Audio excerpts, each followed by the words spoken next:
сайн байцгаана уу хүмүүс? Сайн. За хааны анхны танарт үндэсний бичгийг бүтээл хийж явуулсан байна. Тэгээд тэдний бүтээлийг хэдүүлээ уншаад за юугаар бичснийг хэдүүлээ ярилцъя. За энэ ихний үг байна. За энэ юу гэсэн үг вэ? За уншаарай. За даав гэсэн үг юу гэсэн нь? Даав. За даав гэсэн мэт юм уу? За дач үг. За дараа уншаарай. Чулуу.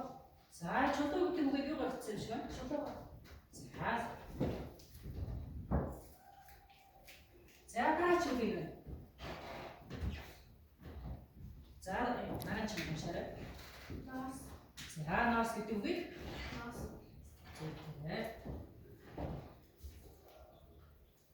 За энэ дач үгийг. За энэ танаас.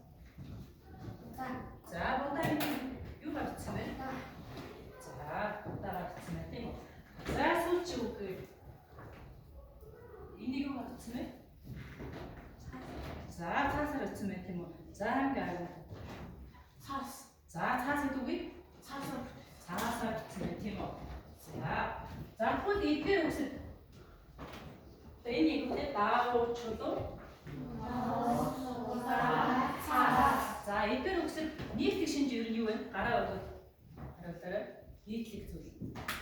За намайг нийтлэг зүйл юу вэ? Бүгдээрээ орох шигтэй үгс үү тийм үү? Та нар санал нийлж байна уу?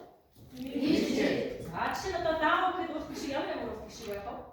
Оо байна уу? Байдаг юм уу? Кирилл. За цаас гэд байдаг юм уу? За нос гэд нийтлэг. Гэсэн үг юм уу? Хүүд өнөөдрийн хичээлээр өнөөдөр бидний хичээл юу яах вэ? Уртаг шиг гэсэн сэдв үүсгэнэ тийм үү? За хэдүүлээ сэдв үүсгэх бай.